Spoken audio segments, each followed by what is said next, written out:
လေးအကျဉ်းကောင်းတွေဆောက်ခြင်းတယ်အကျဉ်းဆိုးတွေဖျောက်ခြင်းတယ်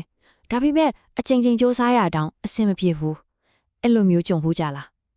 းကဲဒီနေ့မှာတော့ James Clear ရဲ့ကဘာကျော် Atomic Habits စာအုပ်ထဲကအဓိကအချက်တွေကိုသုံးပြီးတော့တီးတီးလေးတွေလိုထင်ရတဲ့အပြောင်းလဲတွေကနေမယုံနိုင်စရာကောင်းတဲ့အောင်မြင်မှုတွေကိုဘယ်လိုဖန်တီးနိုင်မလဲဆိုတာကိုအတူတူလေ့လာကြည့်ကြရအောင်ဒီစာအုပ်ရဲ့အဓိကအချက်ကဒီမှာပဲဗျအစာပိုင်းမှာတော့သေးသေးလေးမို့လို့အရေးမပါဘူးလို့ထင်ရတဲ့အပြောင်းလဲလေးတွေကနှစ်တွေနဲ့ချီပြီးဆွဲဆွဲမဲမဲလှုပ်သွားတဲ့အခါမှာဘလိုမျိုးကြီးမားတဲ့ရလဒ်တွေဖြစ်သွားစေလဲဆိုတာကိုရှင်းပြထားတာပါဒီချက်ကိုပဲကျွန်တော်တို့အသေးစိတ်လေ့လာသွားကြမှာဖြစ်ပါတယ်ကဲဒီနေ့ကျွန်တော်တို့အဓိကပြောသွားမယ့်အကြောင်းအရာတွေကတော့ 1% ပုံကောင်းလာခြင်းရဲ့စွမ်းဟာရီမန်းချက်နဲ့စနစ်တည်ရဲ့ခြားနာချက်ပြီးတော့ကိုယ့်ရဲ့ပင်ကိုယ်လက္ခဏာကိုပြောင်းလဲခြင်းအကြောင်းလက်တွေ့ကြတဲ့ဥပဒေတာလေးရဲ့နောက်ဆုံးမှာတော့ကိုဟာကိုယ်အလေးချင်းတည်ရဲ့ပေါင်းလက်ဖြစ်လာတယ်ဆိုတဲ့အကြောင်းတွေပဲဖြစ်ပါတယ်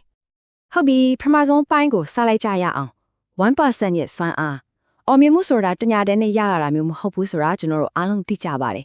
တကယ်တော့တေးသေးလေးတွေစုပြီးဘလောက်တောင်အစွမ်းထပ်သွားနိုင်လဲဆိုတာကိုဒီဥပမာလေးနဲ့ကြည့်လိုက်ရအောင်ဒီမှာအရန်စိတ်ဝင်စားဖို့ကောင်းတဲ့ဥပမာတစ်ခုရှိရယ် Britain ဆက်ပြီးတင်ပေါ့သူတို့ဟာနှစ်တရာနီးပါးတာမန်အစင်မှာပဲရှိခဲ့ပြီးဘာအောင်မြင်မှုမှမရခဲ့ဘူးဒါပေမဲ့ Director အသစ် Dave Braceford ရောက်လာတဲ့အခါမှာသူကအသေးစားတိုးတက်မှုလေးတွေစုစည်းခြင်းဆိုတဲ့နည်းလမ်းကိုသုံးလိုက်တယ်စက်ပိထိုင်ကုန်ကအစနှက်တဲ့ကြောအဆိုအသေးဖွဲလို့ထင်ရတဲ့အရာအလုံးမှာ10%လေးပဲပိုကောင်းအောင်လုပ်ဖို့ကြိုးစားခဲ့တယ်ရလက်ကတော့လားမယုံနိုင်စရာပဲ10နှစ်တွင်းမှာကားချန်ပီယံအထက်88ခုနဲ့အိုလံပစ်ရွှေတန်းစိတ်66ခုအထိရသွားခဲ့တယ်ကဲဒီမှာစိတ်ဝင်စားဖို့ကောင်းတဲ့မိခွန်းတစ်ခုမေးကြည့်အောင်တနစ်လုံးမှနေတိုင်းကို10%လေးပဲပိုကောင်းအောင်လုပ်သွားမယ်ဆိုရင်ဒီနေ့ကြည့်တဲ့အခါဘာတွေဖြစ်လာမယ်လို့ထင်လဲအခေရတော့30ခုတမက်ဆက်ဟုတ်ပါတယ်38ဆက်နီးပါးပိုကောင်းလာမှာပါဒါကတကယ်ကိုမယုံနိုင်စရာပဲနော်ဒီကိန်းကနင်းကဘာကိုပြနေလဲဆိုတော့တင်းငယ်ပဲမဲ့နေ့စဉ်မပြတ်လုပ်တဲ့အလေးချင်းဒီဆိုတာကိုတိုးတက်အောင်လုပ်တဲ့နေရာမှာဘဏ်ထဲမှာငွေစုရင်အတိုးပေါင်အတိုးဆင့်ရတဲ့ compound interest လို့ပဲဆိုတာပါပဲဒါပေမဲ့ဒီနေရာမှာတတိထားရမယ့်အရေးကြီးတဲ့အချက်တစ်ခုရှိတယ်တိုးတက်မှုဆိုတာမြင်းတစ်ဖြောင်းတက်တွတာမျိုးမဟုတ်ဘူးအစားပိုင်းမှာကြိုးစားတဲ့လောက်ရလက်ကထွက်မလာဘူးစိတ်ဖြစ်စရာချွေဝမ်းလောက်ကောတဲ့အဆင့်ကိုဖျက်ရရတယ်ဒီကာလမှာဇွဲမလျှော့ပဲဆက်လွတ်သွားနိုင်မှသာရုတ်တရက်အရှင်နဲ့ထိုးတက်လာတဲ့တိုးတက်မှုကိုမြင်ရမှာပါရေခက်တုံးက32 degree Fahrenheit ရမှအရေးဖြိုးထလို့ပေါ့အဲ့ဒီအမှတ်မရောက်မချင်းဘာမှမထူးခြားဘူးလို့ထင်ရတယ်ဟုတ်ပြီ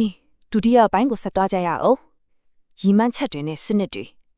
ကျွန်တော်တို့ငငယ်ကလေးကရီမန်းချက်ကြီးထားပါလို့အမြဲပြောကြတယ်ဒါမဲ့တကယ်တမ်းအရေးကြီးဆုံးကရီမန်းချက်မဟုတ်ဘူးဆိုရင်တော့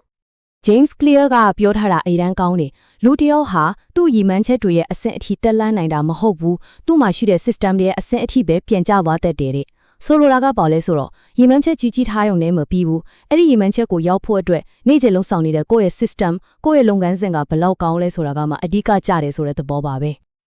ကဲဒီမှာရီမန်းချက်နဲ့စနစ်ပါကွာလဲဆိုတာကိုရှင်းရှင်းလင်းလင်းထိလိုက်ရအောင်ရီမန်းချက်တွေကရလက်ကိုပဲကြည့်ရခဏပဲစနစ်တွေကတော့လုပ်ငန်းစဉ်ကိုအာရုံစိုက်တယ်ရေရှည်အတွက်တိဆောက်တယ်နောက်ပြီးအနိုင်ရတဲ့သူရောရှုံးတဲ့သူရောရီမန်းချက်ကအတူတူပဲထားကြတာများတယ်ဥပမာအားကစားပွဲမှာဆိုအသင်းတိုင်းကချန်ပီယံဖြစ်ချင်တာပဲဒါပေမဲ့သူတို့တကယ်ကွဲပြားသွားစေတာကသူတို့ရဲ့ system သူတို့ရဲ့လေ့ကျင့်ပြင်ဆင်မှုပုံစံမှာပဲကဲအခုကျွန်တော်တို့ဒီစာအုပ်ရဲ့အထက်ကအနစ်ချိုအစွမ်းသက်ဆုံးအပိုင်းကိုရလာပါပြီအဲ့ဒါကတော့ကိုယ့်ရဲ့ပင်ကိုယ်လက္ခဏာကိုပြောင်းလဲခြင်းပါပဲဆိုလိုတာကကိုပါလို့လဲဆိုတာထက်ကိုဘသူလဲဆိုတာကနေအပြောင်းလဲကိုစတင်ရမယ်ဆိုတာပါပဲဒီလိုစဉ်းစားကြည့်လို့ရတယ်အပြုံးမှုပြောင်းလဲမှုမှာအလွှာ၃ခုရှိတယ်အပြင်ဆုံးကရလက်ဥပမာဝိတ်ချတာပေါ့အလဲကလုပ်ငန်းစဉ်ဂျင်ဖိုမန်သွားတာမျိုးအတွင်းအကျဉ်းဆုံးကတော့ပင်ကိုလက္ခဏာကိုယ့်ရဲ့ယုံကြည်ချက်တွေပဲဥပမာငါဟာကျမ်းမာရေးကိုတန်ဖိုးထားတဲ့လူတစ်ယောက်ဆိုတဲ့ယုံကြည်ချက်မျိုးပေါ့လူအများစုကအပြင်ကနေအတွင်းကိုပြောင်းဖို့ကြိုးစားကြတယ်ရလက်ကိုအရင်လိုချင်တယ်ဒါပေမဲ့တကယ်ခိုင်မြဲတဲ့အပြောင်းလဲကအတွင်းကနေအပြင်ကိုယ့်ရဲ့ပင်ကိုလက္ခဏာကနေစရတာပါဒီဥမာလေးကိုကြည့်လိုက်ရင်အရင်ရှင်းသွားလိမ့်မယ်ဆေးလိပ်တောက်ဖို့ကြောက်ရောက်ကကန်းလန့်နေဆိုပါတော့ကျေးဇူးပဲကျွန်တော်ဖြတ်ဖို့ကြိုးစားနေတာလို့ပြန်ပြောတာကကိုဟာဆေးလိပ်တောက်တဲ့သူဒါပေမဲ့အခုလောလောဆယ်မတောက်ဖို့ကြိုးစားနေတယ်လို့ဆိုလိုတော့မယ်ဒါပေမဲ့ကျေးဇူးပဲကျွန်တော်ဆေးလိပ်မတောက်တတ်ဘူးလို့ပြန်ပြောလိုက်တာကတော့ကိုယ့်ရဲ့ပင်ကိုလက္ခဏာအစ်စ်ကိုလက်ခံလိုက်ပြီးဆိုရဲအဓိပ္ပာယ်ပဲကွာခြားချက်ကတေးသေးလေး ဒါပေမဲ့အရန်ကိုအစွမ်းထပ်ပါတယ် ဟုတ်ပြီဒါဆိုရင်ဒီလိုပင်ကိုလက္ခဏာကိုအခြေခံတဲ့အလေးအကျင့်တွေကိုလက်တွေ့မှာပြီးလို့တိဆောက်ကြမလဲဒီစာအုပ်ကအရန်ရိုးရှင်းပြီးမှတ်ရလွယ်တဲ့ဥပဒေလေးခုကိုပေးထားတယ်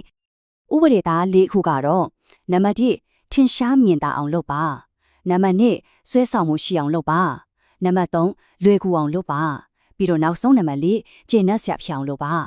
ဒီ၄ချက်ကအလင့်ကျင့်ကောင်းတွေတိဆောက်ဖို့အတွက်တော့ချက်တည်းပဲအကျင့်ဆိုးတွေကိုဖျောက်ချင်ရင်တော့ဒီ၄ချက်ကိုပြောင်းပြန်လန်းလိုက်ရုံပါပဲ ကဲနောက်ဆုံးအပိုင်းကိုရောက်လာပါပြီဒီနေ့ပြောခဲ့မြအားလုံးရဲ့အနှစ်သာရကပါလေဘားဆောင်သားတွေအားလုံးကအရေးကြီးတာလဲ တကယ်တော့အဓိကအချက်ကဒါပါပဲကျွန်တော်တို့ရဲ့ရည်မှန်းချက်ကစာအုပ်တို့ဖတ်ပြီးတော့မဟုတ်ဘူးစာဖတ်တဲ့သူတယောက်ဖြစ်လာဖို့ပါရည်မှန်းချက်ကမာရသွန်တပွဲပြင်းနိုင်ဖို့မဟုတ်ဘူးအပြေဓမ္မတယောက်ဖြစ်လာဖို့อ่ะဆိုလိုတာကအလေးအကျင့်ဆိုတာတခုခုကိုပိုင်ဆိုင်မှုလုပ်တာမဟုတ်ဘူးတစုံတယောက်ဖြစ်လာဖို့လုပ်တာပါ ဒါကြောင့်ဒီစကားလေးနဲ့ပဲညီခိုးချုပ်လိုက်ချင်ပါတယ်ကျွန်တော်တို့လှုပ်လိုက်တဲ့လှုပ်ဆောင်ချက်တိုင်းဟာ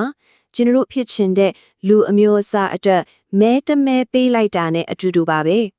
ဆိုတော့ဒီနေ့ကျရောဘယ်လူမျိုးစားဖြစ်ဖို့မဲပေးခဲ့ကြပါပြီလဲ